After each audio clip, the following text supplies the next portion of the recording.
좋아요, 구독! 네, 오늘의 헤드라인입니다. 증시 급락 속 통신주 상승 함께 하실 분은 다올투자증권 이성웅 차장 모십니다. 어서 오세요. 네, 안녕하십니까?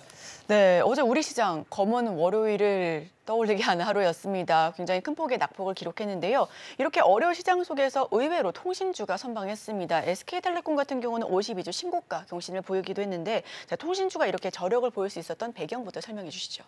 우선 저력이라기보다도 어제 SK텔레콤을 제외하면은 KT나 LG유플러스도 하락 마감을 했거든요. 예.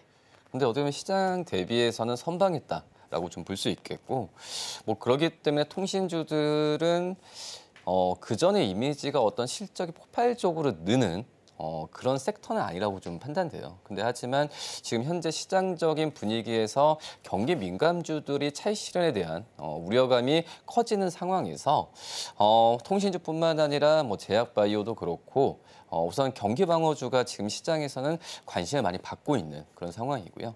대신 이제 어제 같은 경우에는 이제 SK텔레콤, 그러니까 KT의 그 통신 업종의 대장주라고 할 수 있는 SK텔레콤이 계속해서 이제 상승세를 보여주고 신고가를 기록하는 것 자체를 본다고 하면은 지금 현재는 분위기가 어떤 외국인의 수급도 그렇지만은 이 통신주에 대한 관심이 다른 섹터 대비해서는 한 단계 우위에 있다라고 좀 생각이 되고 있고요. 이 통신주 같은 경우에 이 대표적인 경기 방어주라고 불리는 상황이 우선은 이제 경기 방어주라는 부분은 이 어떤 배당이나 그리고 이 어떤 수익성에 대한 부분이 경기에 크게 민감하지 않는다는 게 바로 이제 경기 방어주거든요. 그런 점에서 대표적으로 이제 통신주가 경기 방어주 얘기 나왔을 때 항상 부각이 되는 상황이고요. 그리고 이제 이 부분은 우리나라뿐만 아니라 미국도 지금 같은 분위기예요. 미국 같은 경우에도 이 빅테크 기업들이 주가가 좀 하락세를 좀 보여주고 있는 상황이지만 하지만 이제 미국의 통신 기업들 버라이즌, T-모바일, AT&T 같은 이런 미국의 대표적인 통신 기업들 같은 경우에는 이 빅테크 기업들 대비해서는 최근 한 달 정도의 수익률을 봤을 때도 지금 높은 상황을 좀 유지를 하고 있기 때문에 우선 이 통신주에 대한 관심은 우리나라뿐만 아니라 미국도 같은 현재 상황이라고 좀 말씀드릴 수 있겠고요. 그리고 지금 본다고 하면 앞서서 저 배당 수익률 말했는데 지금 SK텔레콤 같은 경우가 우선 지금 배당 수익률이 거의 이제 6% 중반에 육박을 하거든요.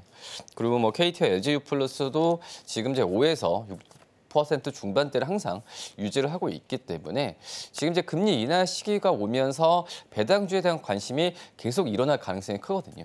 그런 점에서 통신주에 대한 매수세는 계속 일어나지 않을까라고 좀 판단이 좀 되고 있습니다.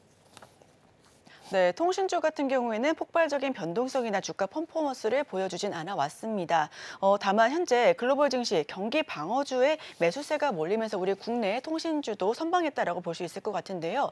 통신주, 5G 주파수 투자 및 AI 관련 기대감도 조금씩 되살아나고 있는 그런 분위기 연출하고 있습니다. 다만 우려되고 있는 부분은 바로 실적입니다. 결국 모든 종목들 다 실적을 통해서 보여줘야 되는데 실적 이 부분은 걱정 안 해도 될까요? 우선 올해 상반기 때 이 통신주들의 실적 전망이 굉장히 좀 안 좋았었거든요. 네. 왜냐하면은 아시겠지만은 이 5G 쪽에서의 이 가입자 수에 대한 증가폭이 거의 이제 정체가 되는 부분이고 역성장이 됐던 상황이고 또 이제 이 단통법에 대한 폐지에 대한 얘기가 좀 나와주면서 이 실적 전망치를 오히려 작년 대비해서 올해 상반기 때 더 안 좋게 좀 잡았었거든요. 특히 이제 SK텔레콤 같은 경우에는 원래는 작년에는 이 올해 영업이익을 1,001조에서 이 8,400억 정도 예상했었지만 올해 상반기 때는 1조 8,100억 정도로 좀 낮췄던 그런 상황이었고 KT와 LG유플러스도 좀 마찬가지였거든요. 하지만 이 2분기 실적을 발표한 이후에 올해 상반기 때 실적이 생각보다는 선방한 모습을 좀 보여주었어요. 특히 이제 SK텔레콤도 그렇고 KT 같은 경우에는 약간 좀 작년 대비해서는 떨어졌었지만은 이 인건비나 또 이제 이 비용적인 측면을 일회성 비용을 제외하면은 오히려 뭐 KT 같은 경우에도 생각보다는 예상치보다는 선방했다라고 좀 볼 수 있겠고, 다만 이제 LG유플러스가 올해 상반기 때 이 통신 3사들 중에서는 실적 부분이 좀 떨어졌던 그런 상황이었는데, LG유플러스 같은 경우에도 어떤 단순 이 가입자 수가 줄었다는 것보다도 이 새로운 AI 사업이나 이쪽에서의 투자에 대한 비용이 좀 발생했기 때문에 이 LG유플러스도 실적에 대한 부분이 너무 크게 우려스럽게 좀 보면 안 되지 않을까라고 좀 판단되고 있거든요.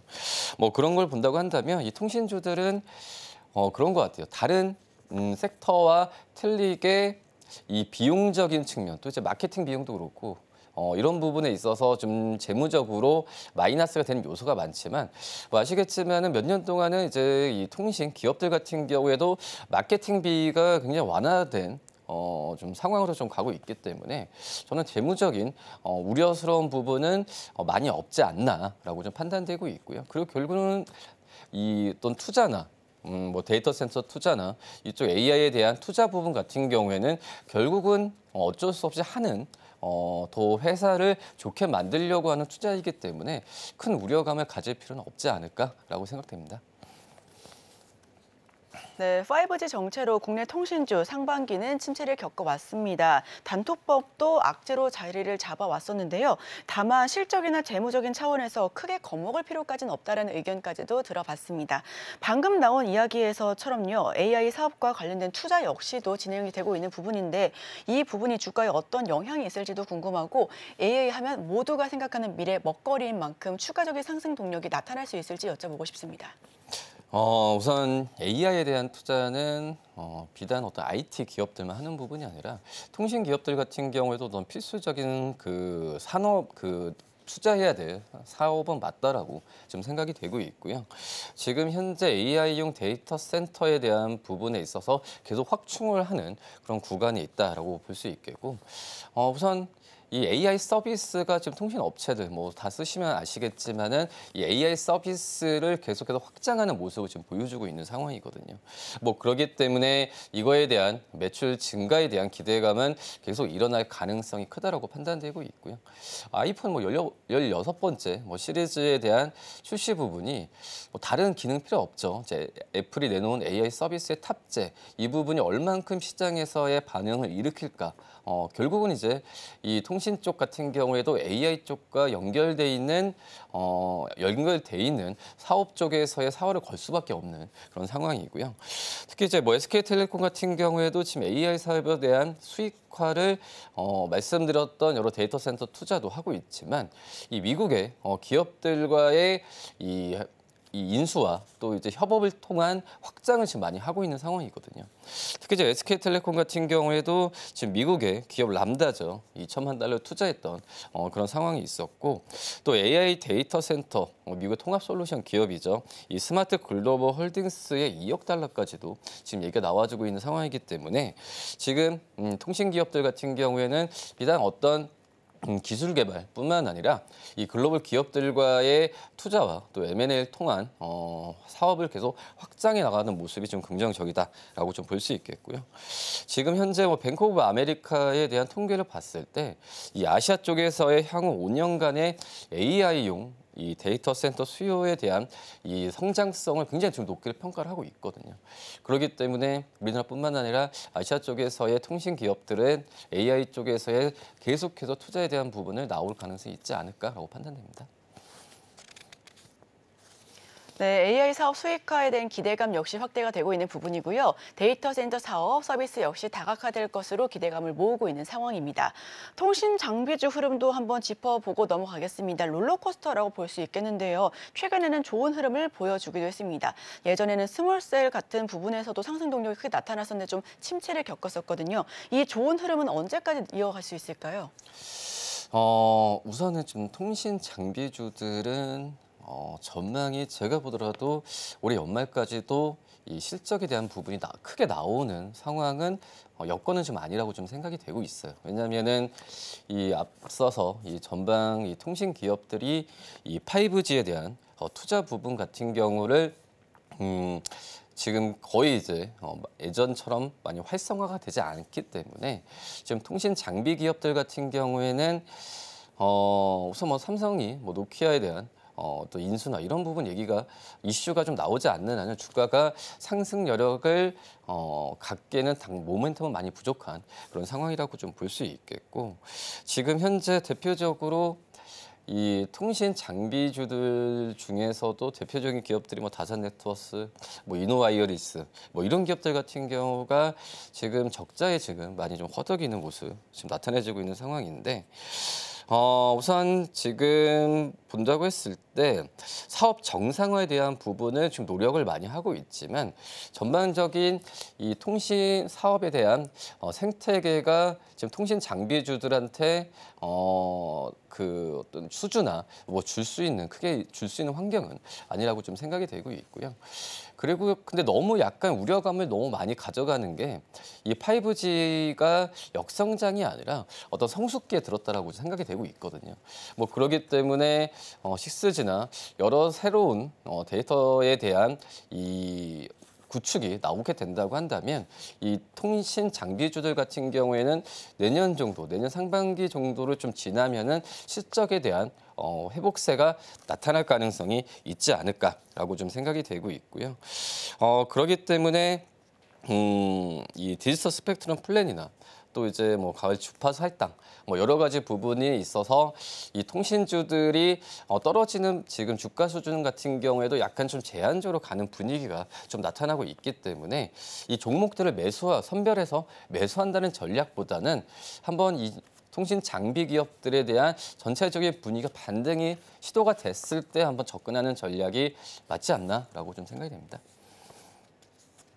네, 통신 장비주 같은 경우에는 삼성이 노키아 인수 등의 대형 이슈가 없는 한 큰 폭의 반등이 쉽지 않다라는 의견까지 들어봤습니다. 현재는 사업 정상화에 대한 노력을 이어가는 중이고요. 추가적으로는 5G는 현재 성숙기에 진입하고 있는 상황이다라는 언급까지도 들어봤습니다. 자, 그렇다면 통신주 그중에서 눈여겨볼 기업이 있다면 어떤 기업들 조금 더 초점 맞춰보면 좋을까요? 이 어떻게 보면은 이제 밸류업에 대한 관심이 높은 상황인데 이제 밸류업에 대한 이 포인트는 이 주주 환원, 그러니까 어떤 자사주를 매입하고 소각하는까지 나왔을 때 완성이라고 좀 볼 수 있거든요. 뭐 그런 점을 본다고 한다면 지금 이제 어떤 이 통신 기업들도 주주 환원에 대한 주주 환원을 약간 좀 늦게 한 감은 있긴 하지만 그래도 지금은 이 밸류업에 대한 주주 환원에 대해서 좋은 행보로 많이 보여주고 있는 상황이에요. 뭐 그렇기 때문에 이 통신주들이 최근에 좀 시장 대비해서 좋아온 부분도 이 부분을 노력을 하는 부분을 인정을 하는데 그렇기 때문에 저는 이제 통신 3사 기업들 중에서 이 부분이 진짜 발발을 하고 있는 게 바로 KT라고 지금 생각이 되고 있거든요. 근데 KT 같은 경우가 지금 보이고 있는 이 주주 환원에 대한 행보에 비해서는 주가는 좀 많이 안 가고 있는 그런 상황이고요.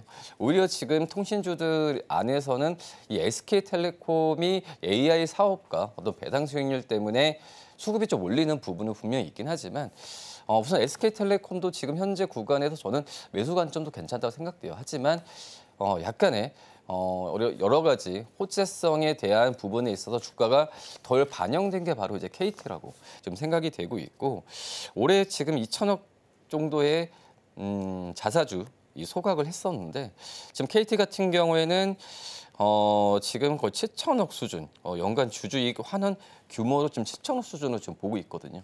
뭐 그런 점을 한다면 지금 이런 부분이 지금 주가에 좀 덜 반영된 감이 좀 있기 때문에 저는 좀 매수 관점으로 들어가야 되지 않을까라고 좀 생각이 되고 있고 물론 이제 실적적인 측면에서 본다고 한다면 SK텔레콤과는 좀 비교되는 부분은 분명히 좀 있어요.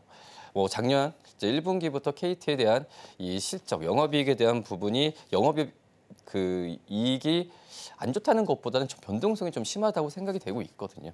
근데 앞서서 말씀드렸다시피 이 인건비에 대한 일회성 비용도 항상 이제 불거지는 상황이고 또 이제 요금제 다운셀링, 여파에 대한 부분에 있어서 생각보다는 우려감이 좀 있었지만은 이 영업이익에 미치는 영향은 좀 제한적으로 좀 가는 그런 상황이기 때문에 오히려 지금 이런 그 일회성 비용이 많이 발생하는 상반기보다도 하반기 때는 실적에 대한 안정성이 분명히 있지 않을까라고 좀 판단되고 있고요.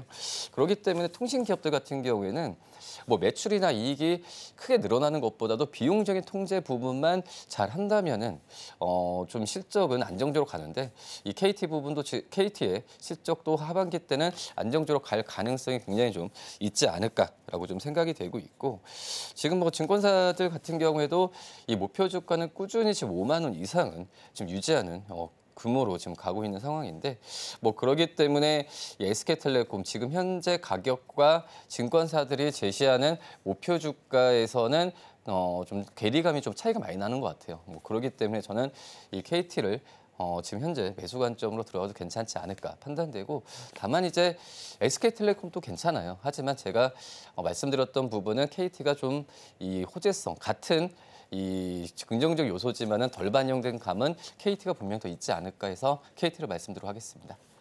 좋아요, 구독!